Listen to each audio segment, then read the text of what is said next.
Friends welcome back to my channel आमी मधुमती चैटार्जी चले एसेছি নতুন একটা ভিডিও নিয়ে তোমাদের কাছে। সো সবার প্রথমে তোমাদের জানাই হ্যাপি নিউ ইয়ার। তোমরা সবাই কেমন আছো? আশা করি তোমরা সবাই খুব ভালো আছো, আমিও খুব ভালো আছি। সো আজকের টপিকটা খুবই ইম্পর্টেন্ট একটা টপিক, যেটা হচ্ছে letter writing to the BDO for prevention of dengue in your locality.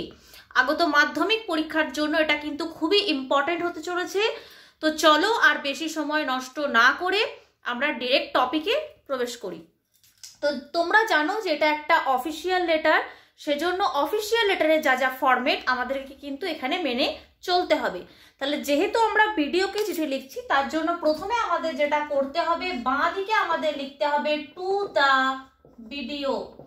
To the video লেখার পর তিনি যে ব্লকের ভিডিও সেটা কিন্তু সেই ব্লকটা মেনশন করতে হবে। আমি এখানে সালতোড়া ব্লক বলে জাস্ট একটা নাম দিচ্ছি, তোমরা তোমাদের ব্লকের নাম দেবে। তারপর যেটা করতে হবে সেটা হচ্ছে অ্যাড্রেসটা দিতে হবে। আমি এখানে সালতোড়া বাঁকুড়া বলে লিখছি, তোমরা অ্যাড্রেস দেবে, তারপর কিন্তু ডিস্ট্রিক্টটা দেবে। এরপর তোমরা জানো অফিসিয়াল লেটার লিখতে গেলে যেটা করতে হয়, আমাদেরকে সাবজেক্টটা লিখতে হয়। তাই থার্ড ব্র্যাকেটের মধ্যে আমরা সাবজেক্টটা লিখে নেব। তো সাবজেক্ট হচ্ছে ডেঙ্গু প্রিভেনশন। সাবজেক্ট কি না, dengue prevention in your locality. Dengue prevention in your locality. দাঁড়াও, লোকালিটিটা যেটা করতে হবে সেটা হচ্ছে ক্যাপিটালে লিখতে হবে। Dengue prevention in your locality, প্রথম অক্ষরগুলো আমাদেরকে ক্যাপিটালে লিখতে হবে।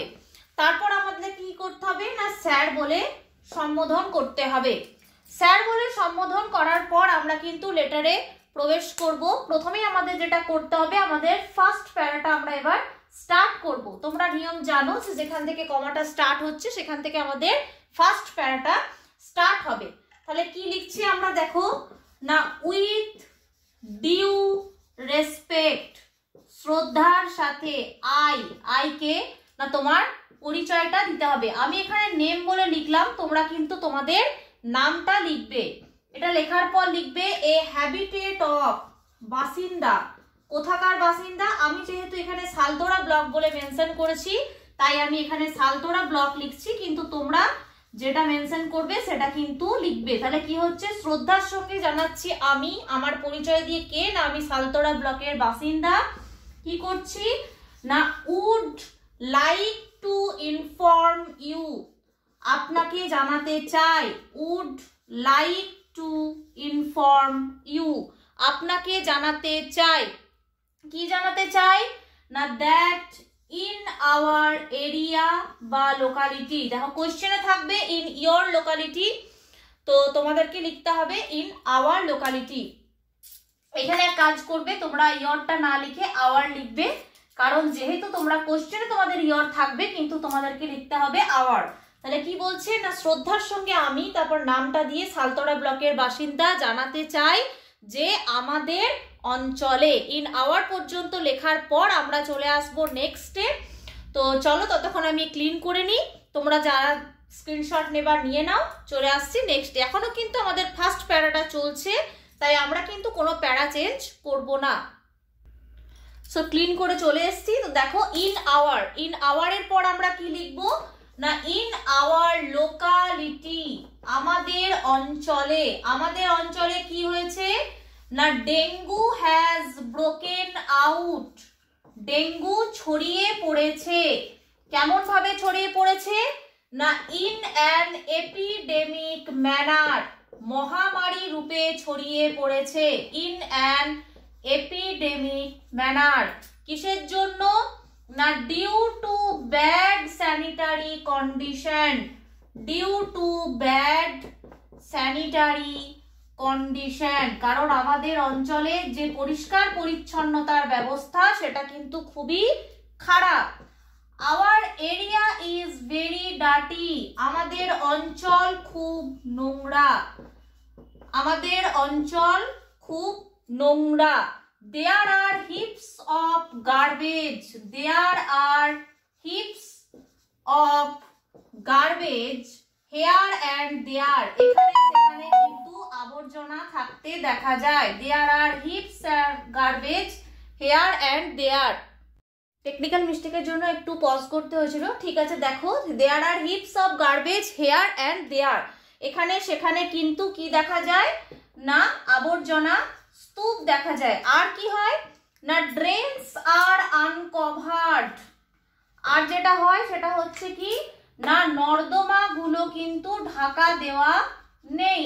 Drains R uncovered.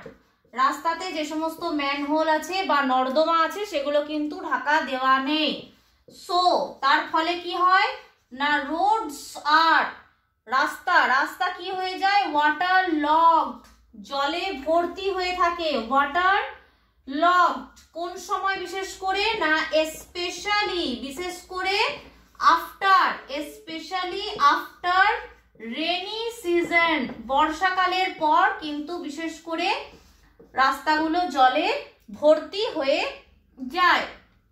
As a result তার ফলে কি হচ্ছে না as a result mosquito borne diseases, মশা সংক্রান্ত যে সমস্ত রোগ জ্বালা রয়েছে মসকিউটো বর্ন ডিজিজেস সেগুলো কি হচ্ছে না ছড়িয়ে পড়ছে। আর স্প্রেডিং র্যাপিডলি, সেগুলো কিন্তু দ্রুত গতিতে ছড়িয়ে পড়ছে। তাহলে বুঝতে পারছো ব্যাড স্যানিটারি কন্ডিশন। এখানে কিন্তু আমরা আমাদের এরিয়ার কি অবস্থা সেটা কিন্তু আমরা বিশ্লেষণ করছি। বিশেষ করে কোন রোগটা বেশি ছড়িয়ে পড়ছে না ডেঙ্গু হ্যাজ টেকেন। ডেঙ্গু কি করছে ডেঙ্গু রূপ নিয়েছে। Has taken it's fatal form, মারাত্মক রূপ কিন্তু ডেঙ্গু নিয়েছে। ফ্যাটাল ফর্ম হেয়ার, এখানে কিন্তু ডেঙ্গু মারাত্মক রূপ নিয়েছে। As it is a backward area, যেহেতু এটা একটা পিছিয়ে পড়া অঞ্চল।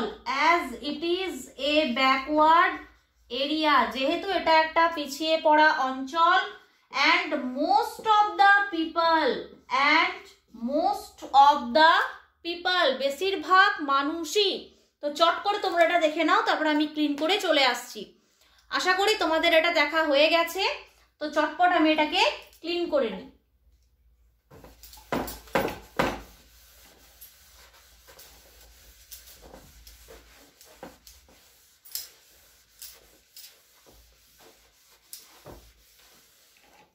তাহলে কি হলো না most of the people are uneducated. Most of the people are uneducated. তাহলে যেহেতু এটা একটা পিছিয়ে পড়া অঞ্চল এবং বেশিরভাগ মানুষই অশিক্ষিত। And below the poverty line, এবং নিম্নবিত্ত মানুষ, বেশিরভাগ মানুষই কি নিম্নবিত্ত, পিছিয়ে পড়া এবং অশিক্ষিত। তাই কি হচ্ছে না উই আর ভেরি স্কেয়ার্ড, আমরা কিন্তু প্রচন্ড পরিমাণে ভীত হচ্ছি বা ভয় পাচ্ছি। এখানে আমাদের ফার্স্ট প্যারা চেঞ্জ করব, ফার্স্ট প্যারা কমপ্লিট হলো। এখানে আমরা আমাদের সমস্যার কথা জানালাম। এবার সেকেন্ড প্যারাতে আমরা চলে আসবো। আমরা যেখানে ভিডিওকে রিকোয়েস্ট করব সেই পার্টটা আমরা এবার দেখে নেব। তোমরা জানো ফার্স্ট প্যারা যেখান থেকে শুরু হয় সেকেন্ড প্যারাও কিন্তু সেখান থেকেই শুরু করতে হয়। তো দেখো আমি লিখছি কি দেয়ারফোর, তাই। এরপর কিন্তু রিকোয়েস্ট করা হবে। ইউ আর রিকোয়েস্টেড, তাই আপনাকে কিন্তু অনুরোধ করা হচ্ছে। কিসের জন্য না টু টেক, নিতে। কি নিতে? নেসেসারি স্টেপস, প্রয়োজনীয় পদক্ষেপ। প্রয়োজনীয় পদক্ষেপ নিতে আপনাকে অনুরোধ করা হচ্ছে। And check the spread of dengue, এবং এই যে ডেঙ্গু ছড়িয়ে পড়ছে এই ডেঙ্গুর ছড়িয়ে পড়াটাকে রোধ করতে বলা হচ্ছে অ্যাজ সুন অ্যাজ পসিবল, যত তাড়াতাড়ি সম্ভব। তাহলে যত তাড়াতাড়ি সম্ভব আপনাদেরকে কি বলা হচ্ছে না প্রয়োজনীয় পদক্ষেপ নিতে বলা হচ্ছে, এবং তার সঙ্গে ডেঙ্গু যে ছড়িয়ে পড়ছে সেটাকে কিন্তু বলা হচ্ছে যাতে রোধ করা যায়। তারপর কি বলছি না উই অলসো রিকোয়েস্ট ইউ, আপনাকে আরো অনুরোধ করা হচ্ছে।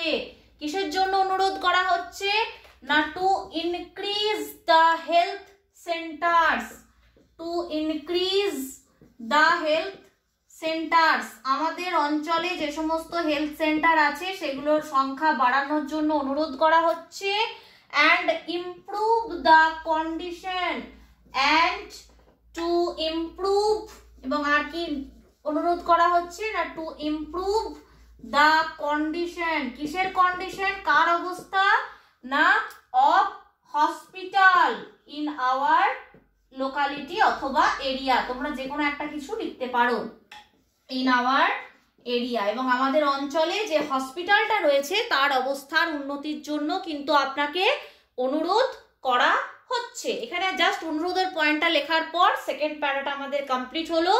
লাস্ট প্যারাতে আমরা শুধুমাত্র একটা লাইন লিখবো, জাস্ট এটা বিশেষ করে অনুরোধ জানানোর জন্য এবং ভিডিও যাতে কাজটা করে খুব শীঘ্রই তাকে একটু জাস্ট মোটিভেট করার জন্য। তো দেখো থার্ড প্যারাতে কি লিখছি না আই হোপ, আমি আশা করছি, your kind cooperation, I hope your kind cooperation, আপনার দয়ালু সহযোগিতা will soon change the situation, will soon change the situation, খুব শীঘ্রই এই পরিস্থিতিটাকে পরিবর্তন করতে সাহায্য করবে। এটা শুধু বলা হলো যাতে ভিডিও ভালো করে আরো কাজটা করে, তার প্রতি যে আমরা আশাবাদী, তার বুক চেয়ে যে আমরা বসে আছি সেইটুকু তাকে আশ্বাস দেওয়ার জন্য আমাদের এই থার্ড প্যারার এই লাইনটা লেখা হলো। তো আশা করি তোমাদের এটা তোমরা বুঝতে পেরেছো, কোথাও কোনো অসুবিধা নেই। এখনো কিন্তু কমপ্লিট হয়নি, যেহেতু এটা অফিসিয়াল লেটার, কিছু ফর্মালিটিস আছে যেগুলো আমাদেরকে কিন্তু লাস্টে লিখতে হয়। তো তোমরা চট করে এটা দেখে নাও, আমি ক্লিন করে চলে আসছি একদম লাস্টে। সো আশা করি তোমাদের এটা দেখা হয়ে গেছে। তো আমি এটাকে এবার ক্লিন করে দিই এবং লাস্টে আমাদের যেটুকু ফর্মালিটিস আছে, যেটা প্রত্যেকটা অফিসিয়াল লেটারের ক্ষেত্রে দিতে হয়, তোমরা আশা করি জানো, সেইটুকুটা আমরা কিন্তু এবার লিখে নেব। সো কি লিখবো আমরা, তা যে কোনো অফিসিয়াল লেটারের শেষে আমাদের যেটা লিখতে হয় সেটা হচ্ছে থ্যাঙ্কিং ইউ। একটু বাঁদিক চেপে আমাদেরকে কিন্তু লিখতে হবে থ্যাঙ্কিং ইউ, যেটাকে আমরা বলি ধন্যবাদান্তে। বাংলায় যখন আমরা লিখি তখন বলি ধন্যবাদান্তে, তো সেটাই আমাদেরকে লিখতে হবে থ্যাঙ্কিং ইউ। তারপর আমাদের যেটা করতে হবে ডান দিকে লিখতে হবে ইয়ার্স ফেথফুলি। ইয়ার্স ফেথফুলি দেওয়ার পর কি করতে হবে না আমাদেরকে নিজের নাম লিখতে হবে, অবশ্যই অফিসিয়াল নেম। আমি এখানে বলে রাখলাম অফিসিয়াল নেম, অর্থাৎ নেম উইথ টাইটেল। আর বাঁ দিকে যেটা আমাদের করতে হবে সেটা হচ্ছে প্লেস দিতে হবে এবং ডেট দিতে হবে। যেদিনে লেটারটা লেখা হচ্ছে সেই ডেটটা আমাদের কিন্তু দিতে হবে, আর যে জায়গার আমরা বাসিন্দা সেই প্লেসটা কিন্তু আমাদের দিতে হবে। তো তোমাদের বলে রাখি, পরীক্ষার সময় তোমরা যখন লিখবে তখন যে ডেটে তোমরা পরীক্ষা দিচ্ছ সেই দিনটাই কিন্তু তোমরা ডেটে মেনশন করবে। কিন্তু যদি তোমাদের হিন্টসে কোনো ডেটের উল্লেখ দেয়া থাকে, কোশ্চেনে কোনো ডেটের উল্লেখ দেওয়া থাকে, তাহলে কিন্তু অবশ্যই তোমরা সেটাই করবে। তো ডেটটা ভ্যারি করছে লেখার ওপর। তো যাই হোক, এটা ছিল আজকের টপিক, খুবই ইম্পর্টেন্ট হতে চলেছে সামনে পরীক্ষার, মাধ্যমিক পরীক্ষার ক্ষেত্রে। আশা করি তোমরা সবাই বুঝতে পেরেছো, কোথাও কোনো অসুবিধা নেই। যদি কোথাও কোনো অসুবিধা থাকে অবশ্যই কমেন্ট করে জানাও, এবং ভিডিওটা কেমন লাগলো সেটাও কমেন্ট করে জানাও। ভিডিওটা ভালো লাগলে অবশ্যই লাইক করো, শেয়ার করো এবং প্রচুর প্রচুর সাবস্ক্রাইব করো। তো নেক্সট ভিডিওতে আবার দেখা হচ্ছে তোমাদের সঙ্গে। ততক্ষণ পর্যন্ত তোমরা সবাই ভালো থেকো, সুস্থ থেকো। Thank you, bye by.